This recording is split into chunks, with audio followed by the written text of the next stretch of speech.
Welcome, welcome, welcome. I hope you're as excited as I am. It's Wireless Tuesday. Wireless Tuesday is a monthly podcast that revolves around Cisco wireless LAN and related technologies. It's a way for me and my colleagues on the Cisco Global Wireless team to give back to the community that's given us so much. My name is Jason Grant, and I'm your host. Let's get it going. It's Wireless Tuesday. Hey, Ankur, thanks for joining me today. I host Wireless Tuesday, and I think that one thing that the Wireless Tuesday audience would really love to hear about is what was just announced, a partner connection. And I understand that you had something to do with that. Can you tell me a little bit more about what that is and who you are and what your responsibilities are? Sure. So let me quickly introduce myself before I'm going to introduce our next generation platform. Yeah. So my name is Ankur Bhasin, and I am a software developer manager in wireless business growth. I joined in 2006, and I take care of testing and engineering and making sure that any new product which comes up, we wear a customer hat and test it like the way it gets deployed in the field. Well, that's great, but your responsibility is quite a bit more with this product, right? Absolutely. Tell me more about that. So what we do is that when we thought of bringing our next generation wireless controller, we thought of that what should we do that makes sure that this next generation wireless controller takes care of the pain points which have today in the wireless networks. Tell me about what those pain points are.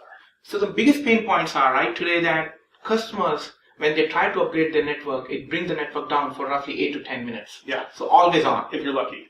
Always on. Yeah. So now what that means is you will be able to update the network without bringing your network down. You will be able to put the hot patches onto the controllers and an access point even without reloading the controller on an access point, or even without putting a new image altogether on a controller and access point. Oh, that's pretty interesting. Let's see what you put together for the partner connection. Sure. Tell me more. So let me quickly introduce you, telling that our next generation wireless controller will reinvent the wireless net. And let me show you and introduce you to our Catalyst 9800 wireless controller that represents the Catalyst access expansion to wireless, which means that the Catalyst platform will now also have our wireless introduced in the portfolio.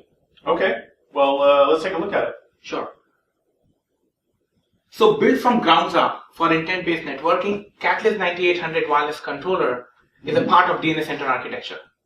And as you know, right, DNS Center is built on 3 pillars: automation, policy, and assurance. Now, DNS Center automation can translate the business intent into the network policies. And DNA assurance, which is again part of DNS Center, can capture the actionable insight back to the DNS Center, which gives the customer the visibility what is going in the network, and customer can take an action as part of that. And Catalyst 9800 is part of the DNS Center architecture. And I see you got a couple of new platforms here. Yes. So Catalyst 9800 comes in different form factors. It comes on a hardware appliance, 9880 and 40, and I'm going to talk about details in our next couple of slides. Yeah. It also comes on our virtual machines running on private and public cloud. So that's interesting. I have questions around that, so we'll get into that. Sure. And we also run Catalyst 9800 as a software package on 9300 switches. Okay. Which is optimized for the SDA deployments. I have lots of questions about that. Absolutely. And then we support all Wave 1 and Wave 2 indoor access points. And whenever 11AX gets introduced, Catalyst 9800 series controller will also support the same. Got it. So now let me show you what Catalyst 9800 brings.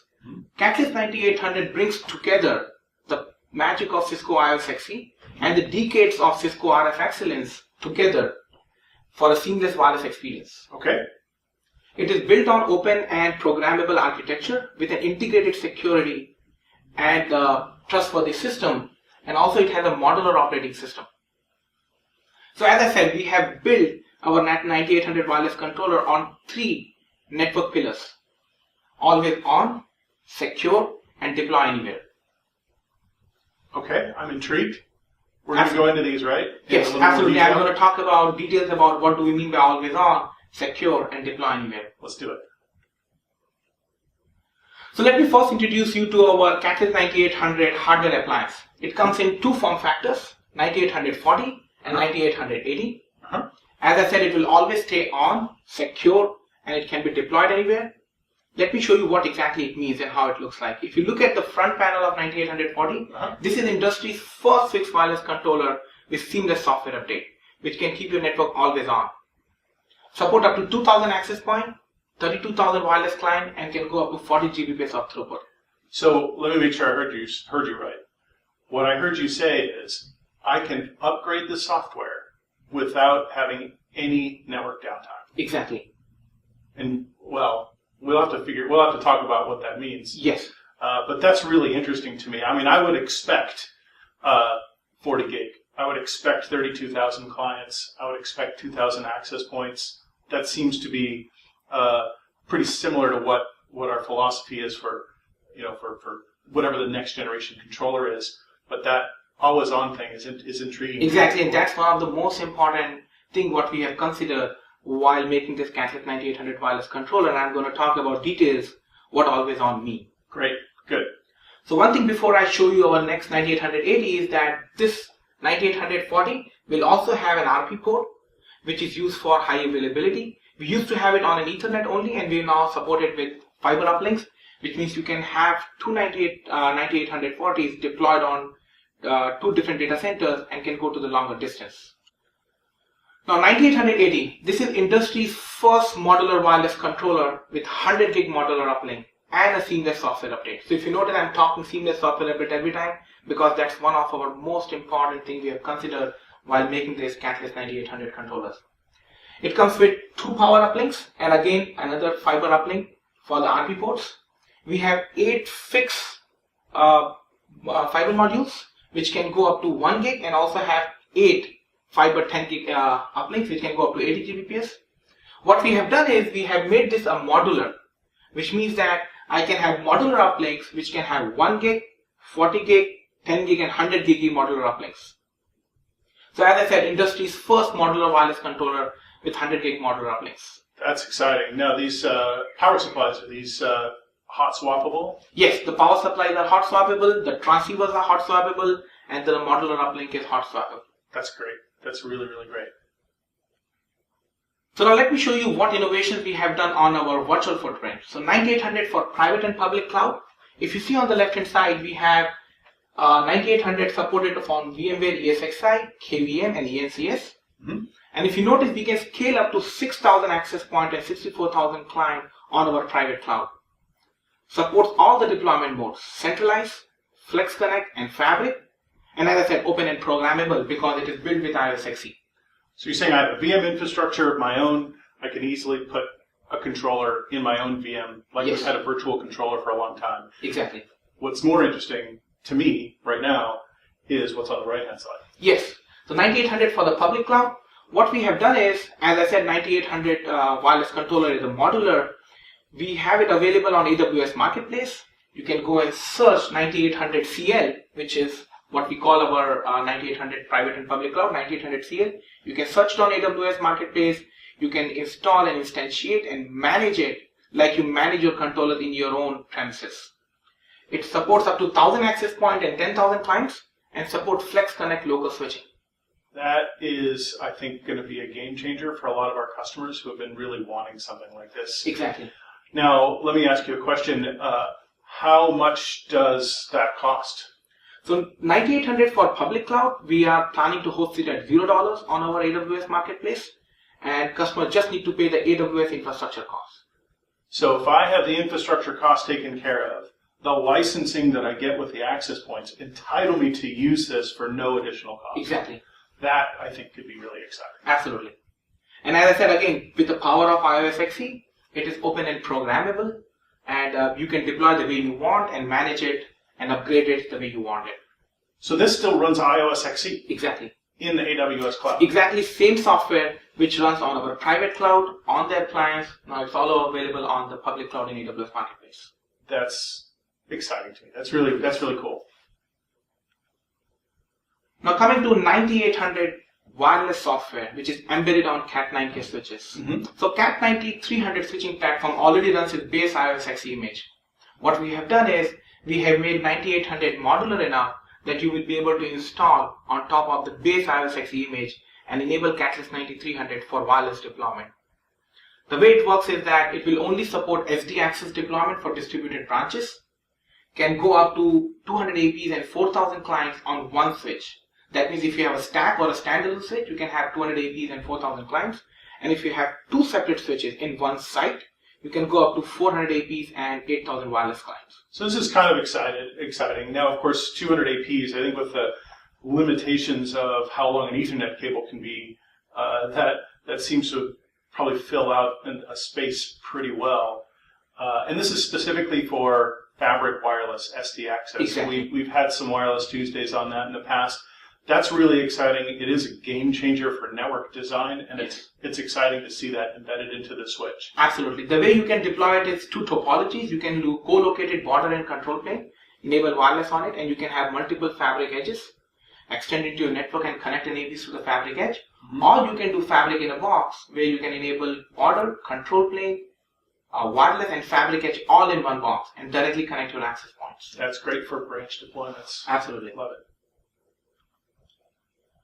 So as I said, right, Catalyst 9800 wireless controller, deploy the way you want it. It gives you multiple scale options starting from 200 APs. You can deploy it on 9800, running on your 9300 switching platform.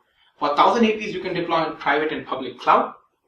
For 2000 APs, you can go up to 9800 40 controller, which can go up to 32,000 clients. When you want to expand your network for 3000 access point, you can deploy it on a private cloud on a KVM or VMware ESXi.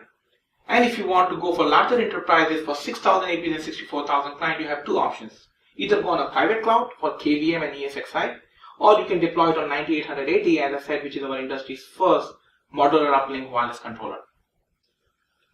And as I said, all the portfolio starting from embedded wireless to 9880 support SD access. So the entire portfolio of Catalyst 9800 support SD access. That's great. Now let's talk about always on. Always on. I'm talking about always on in each of my slides because this is one of the biggest innovation what we have done it. And what we have understood is that wireless, as I said, is no more a luxury. It runs a very mission critical business. For a minute of downtime, many of our customers have reported loss of $3,000. Think about how can they plan of upgrading a network which can take 8 to 10 minutes. So keeping that in mind, we have designed our Catalyst 9800 which should always stay on. I'm going to talk about a little bit more details what always on means. So for an unplanned event, we have stateful switchover. It's given, we always used to support it, right. But what we did is with an infrastructure updates, where we can have a software maintenance updates on a controller and access points. Mm-hmm. Now what does that mean is, if your controller hits an issue, we can give you a hot patch and controller can be upgraded and the issue can be taken care of without upgrading the entire image on a controller and an access point, keeping the network always up and running.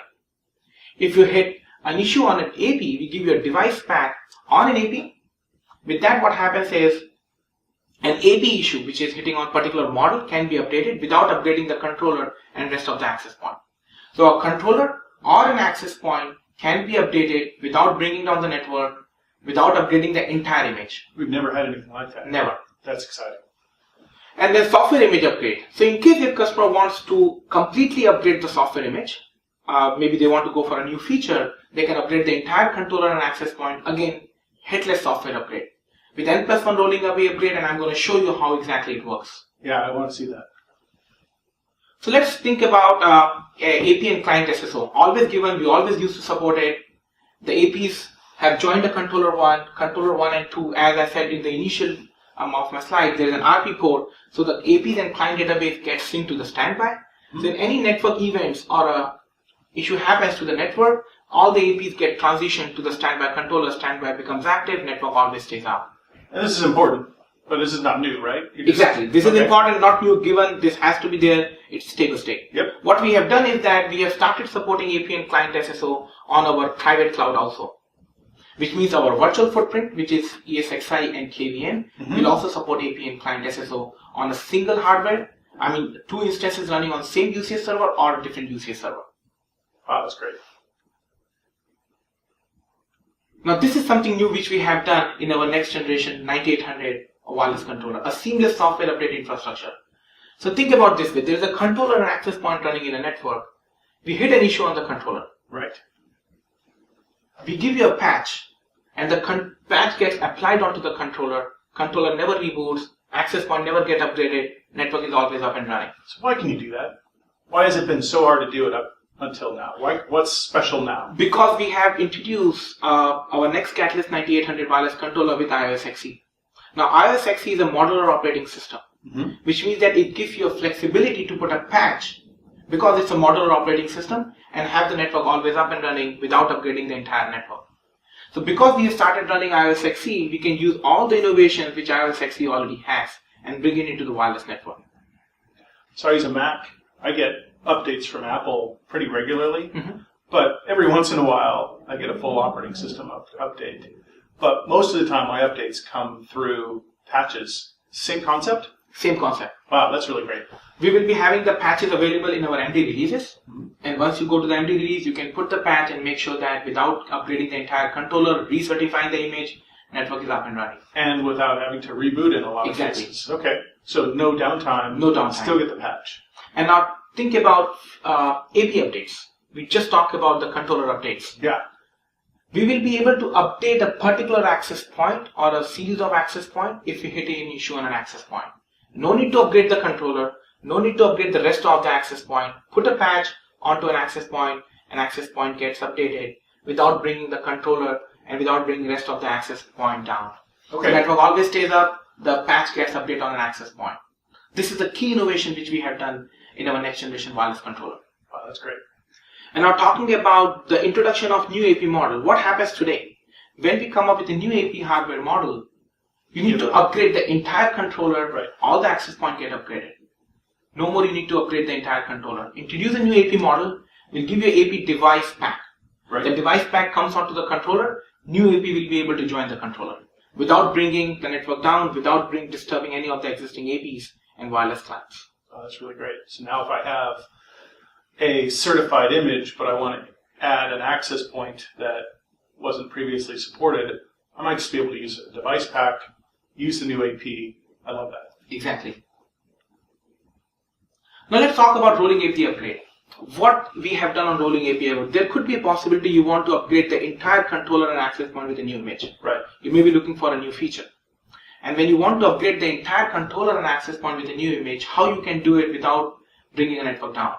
So you have two controllers, controller 1 running X version, controller 2 running X plus 1. This is an image where you want it to go. Right.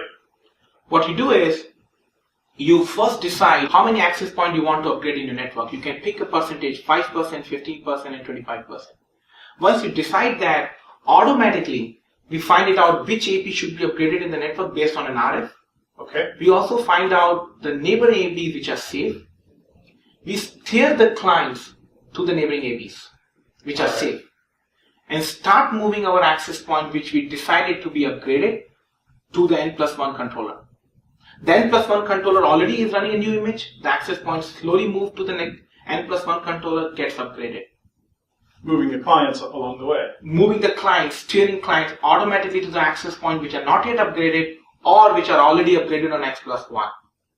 Now what happens is the new controller gets upgraded, all the access points get upgraded. Now you can go ahead and upgrade your primary controller with the X+1 version which you were planned to. Now both the controllers are on the same version. Now choice is yours. You leave your access point on this controller or you can move all your access points back to your controller. In the same logical fashion. Exactly. So what happens is all the access points move back to the primary controller, steering the clients to the neighboring safe APs. Network always stays up. The entire controller and access point gets upgraded. So security. Yes. On top of the mind. So what happens is we have seen that 120 million new malwares get introduced every year in the network. So we have to detect the malwares much before it can bring the network down. Right. So let's see what we are doing with the security. We are securing the air, securing the devices, and securing the users. We are securing the air with rogue intrusion and detection and prevention. WPA3 as a new standard will get introduced coming summer. Yep. The devices with ETA, which used to be available on our Catalyst switching platform, Catalyst 9800 will also support ETA, and I'm going to talk about it in my next slide. Great. And then with IPSK, Identity PSK, where we can give a unique PSK key to every device, you will be able to have every device having a unique PSK key. It's really important for IoT. Exactly. Right. And the users with seamless BYOD onboarding with ICE, and segmentation with SDA. We are securing the users. So ETA. So we are introducing ETA on Catalyst 9800 wireless controller, where all the encrypted traffic, when it hits the controller will be able to perform an ETA and send it to the Cisco Stealth Watch with the netflow and telemetry records, where Cisco Stealth Watch can find the malwares into the system and can give you enhanced visibility, and it can short the time of response, which means that you will know the malware is into the network and you can take some actions with a closed loop and can block that traffic. How long does it take to decrypt all that traffic so you can detect the malware and then re-encrypt it? How do you do that? So when the traffic comes into the system, we do not decrypt the traffic. Don't decrypt it at all. Exactly. We cannot decrypt the traffic which is coming encrypted. We look at the headers, and from there we find out the pattern, how the wireless traffic is coming in, and all the algorithm which runs on our Catalyst 9800 will be able to find it out how the traffic is and the pattern of the traffic, and it finds the malware, send it to Cisco Stealth Watch, where it can find it out what's happening in the network. That's exciting. Now SDA. So SDA was already supported on our existing wireless platform. Yes. What we are doing new with Catalyst 9800. As I said, Catalyst 9800 brings together the power of IOSXE and an RF excellence. So now the IOSXE will run everywhere, which means that your switches, your wireless, and your routers, everyone will run IOSXE. So same network operating stack running on the entire network stack. Now this gives a very seamless experience to the end users, because the way they configure the switches, the way they configure the router, the same way they will configure the wireless controller now. They need not update two different versions, an AirOS and the Catalyst versions or an IOSXE version in the network. One image certifies, runs everywhere in the network. That's great. You can run it on the switch. You can run it on the private cloud. That means our virtual footprint will also support SD access and on an appliance. Deploy anywhere. So we also understand that customers are looking for flexibility, how they deploy the network, wireless network, and how they can scale the wireless network. So now we have given a flexibility where they can deploy it on-prem, on private and public cloud, and can have embedded wireless on Catalyst 9300 switching platform. Right. And as I said, because we are going to the AWS marketplace, this will also be available in GovCloud region. This is also in GovCloud. Exactly. That could be a really big deal for a lot of our customers. Absolutely. So this is going to be ready right at launch. From the day one. That's yes. awesome. Really and as I said, comes in multiple form factors, starting from 200 access point to 6,000 access point. You can scale as you grow. And that's just a matter of how much resources it consumes from the cloud provider. Exactly. Right. So deploy anywhere, as I said, two hardware platforms, 9840, 9880. It's also available on private and public cloud, and available on embedded wireless, where a software package can be installed on a base IOSXE image on Catalyst 9300 switching platform. Great. So that's all I have. Thank you so much for looking into the video. This has been a presentation of Cisco's Wireless Tuesday. Be sure to continue the conversation at ciscofullbars.com, and at the top, click on the CFB Spark community. There, you can connect with scores of like-minded wireless LAN professionals. Be sure to subscribe to the Wireless Tuesday podcast using your favorite podcast player, and stay up to date by subscribing to the Wireless Tuesday newsletter at wirelesstuesday.fm. We will see you next month for an exciting episode of Wireless Tuesday.